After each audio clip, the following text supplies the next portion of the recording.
Me in the studio this afternoon is Ambassador Arun Singh, India's former ambassador to the United States. Many other aspects to your resume, sir. We don't have time to get into all of them, but thanks for joining us. And just going off of Prime Minister Modi and President Trump's bilateral earlier today, we've spoken at length on 5G, on trade and on Iran. There wasn't much talk that came as far as terror goes. Now, when the US Secretary of State Mike Pompeo was in New Delhi shortly before the G20 summit, he took the opportunity to, hit out at Iran, calling it the #1 state sponsor of terror. And Iran didn't take too lightly to that comment. There was a statement issued by the Iranian embassy in New Delhi, once again sort of signifying how difficult the situation is for India and how it's going to have to chart the waters, so to speak, while negotiating where it stands, really speaking, in this standoff between the two countries. So the US has a particular position on Iran and has taken a very hardline position on Iran. It has declared Iran state sponsor of terrorism. Now, that is the requirement under US law. And when you declare a country a state sponsor of terrorism under US law, certain requirements kick in terms of the kind of activity you can or not have with that country. So I think it is provision under that.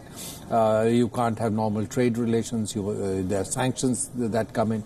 And US has also taken a whole series of steps sanctioning Iran in terms of export of its oil, and latest they've sanctioned some people in the office of the Supreme Leader. Indeed. And which therefore basically makes it difficult for leadership in Iran and important entities in Iran, such as the Revolutionary Guards, to interact in the international framework. And the effort from the US, from their perspective, is to put as much pressure on Iran to see if Iran is more willing to discuss with the US in terms that the US like. And Iran has so far resisted that. Right. But on the subject of terrorism, from our point of view, of greater interest is how the US approaches Pakistan. Indeed, yes. And there, if you would have seen even in his comments in India to some of the media, Secretary Pompeo said that on Pakistan, US has done a 180-degree turn and has been very, very critical of Pakistan.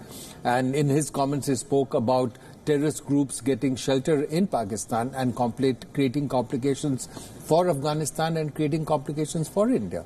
And after the Pulwama terrorist incident had taken place in February, the US had been very supportive of India and had taken a very firm measure to criticize Pakistan for its support to cross-border terrorism, had worked for listing of Masood Azhar as a global terrorist at the United Nations. So I think from our point of view on the subject of terrorism emanating from Pakistan, targeting India and also Afghanistan, US has been very, very supportive. And I think we need to factor that in. Indeed. Siddhant Sibal, WION's principal diplomatic correspondent, also with us on the broadcast from Osaka in Japan. Siddhant, if I could just extend the conversation a little more on the factor of terrorism. The Indian Prime Minister, since he's taken charge for the second term, has spoken often about the need for a global coalition on terror. He used the opportunity today as well at the BRICS informal meeting, just going perhaps to show that this is going to be an extremely significant part of India's outreach to other countries, not just in naming and shaming countries that are supporters of terrorism, but also asking the global community to rally behind the cause of weeding terror out of not just India's neighborhood, but the sort of threat that it poses to the world at large. Well, in fact, Aisha, the Indian Prime Minister has mooted an idea of international conference on terrorism. The idea was mooted by him in the Maldivian parliament when he addressed the Maldivian parliament earlier this month. And since then, he has been reiterating about it at various international forums. And of course, this time we saw on the sidelines of the G20 at the BRICS, he reiterating about it. But it also shows that now India is taking a lead position when it comes to the issue of terrorism and wants to talk about it as an issue which is just not a South Asian issue. It's a global scourge, and that required global action by countries. And calling a conference, and if all the leaders agree to it, so far there hasn't been any confirmation by the MEA. But if this conference happens, and if it happens in India, we know it will be a strong message from the global community to that one country. In fact, the BRICS statement, if we read through the BRICS statement, it's it's a strong backing of India's stand, because it mentions, in fact, it reiterates what the BRIC countries, which in fact includes China, that countries supporting terrorism should stop doing that, should refrain from doing that. So by and large, Indian Prime Minister taking a lead position when it comes to the issue of counter-terrorism. In fact, we have seen how in FATF or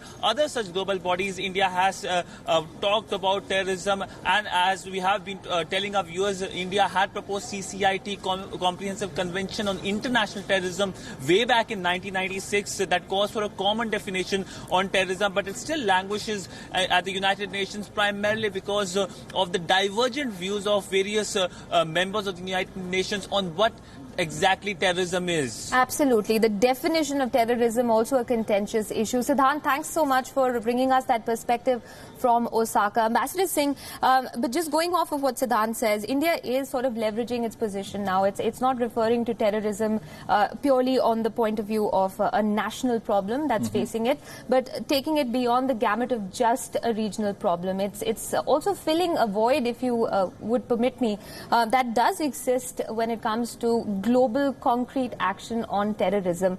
There have been, positions taken by different countries. For instance, France and New Zealand signing that call against terrorism recently after the New Zealand attacks.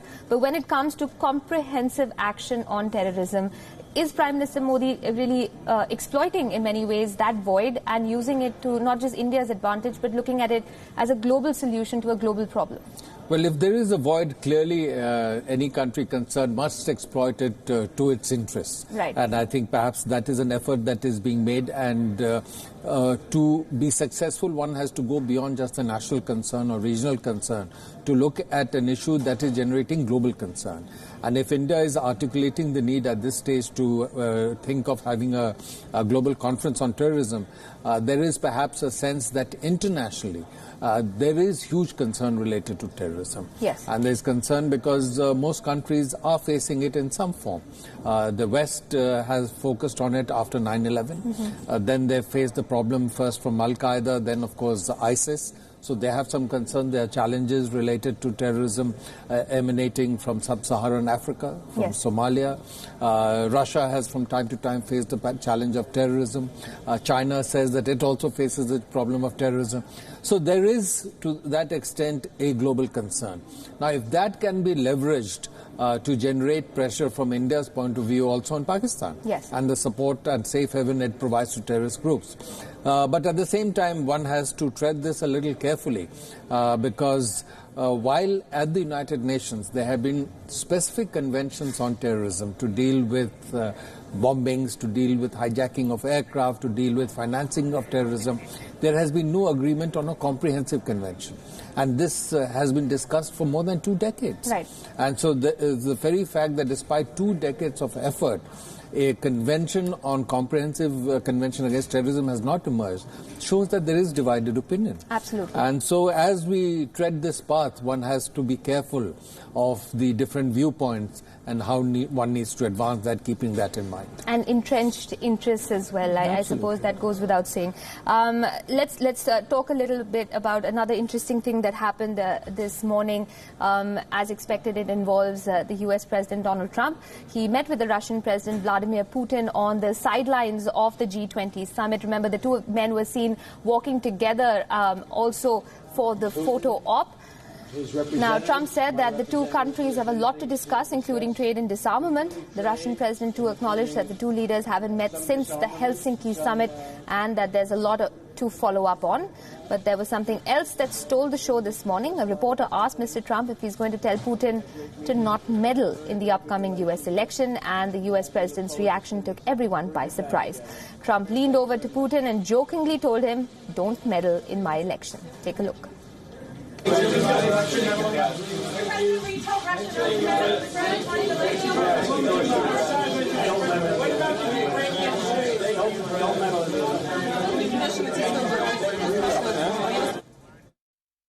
All right. We can always expect President Trump to do the unexpected. literally just leaned across to the Russian president, says, don't meddle with my election. Just going to show that when it comes to this man, you used the word unpredictable earlier, and I suppose that is something that everyone is going to be very conscious of at this summit. So I think he did it in a way so as to not cause any offense to President Putin, and at the same time to try and sort of outmaneuver any criticism he would face domestically, because he has made efforts to try and improve the US-Russia relationship. And from India's point of view, if the US-Russia relationship improves, it would be better, because then the issues such as the CATSA sanctions and others would not come into play. Right. And there would not be opposition or scrutiny from the US as we continue to build our relationship with Russia. So, President Trump has tried to advance the relationship with Russia, but he's come under pressure domestically because the opposition, the Democrats and the US Congress, there is a sense that President Putin had interfered in the 2016 elections. And because of that domestic pressure, President Trump is not able to move forward with Russia. So this was, I think, the least he could do, given the moment, to ward off any domestic criticism. Fair enough. That was his But do you think there's a limit also to how much he can engage with Russia? Because by maintaining this strategic distance as well, it allows the United States to pursue other policies with other countries. For instance, there have been many sticking points between the United States and Turkey. And the S-400 system is one of those that has come up recently, which in many ways permits the United States to, pursue that policy of not agreeing with many of the Turkish president's choices of late. So Turkey and Russia also have a strong relationship. You get what I'm getting to. Yeah, so I think there, I would say it's a little different because Turkey is a member of NATO. Also, yes. And under the NATO framework, they have a common defense policy.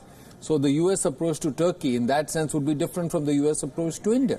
And Turkey has drawn closer to Russia partly because there's difficulties with the US on issues related to human rights and criticism of President Erdogan's domestic policies, but also in terms of what's happening in Syria. Because in Syria at the moment, Turkey and Russia seem to be coordinating somewhat their positions and trying to minimize the adversarial aspects of the relationship. So there's been some convergence.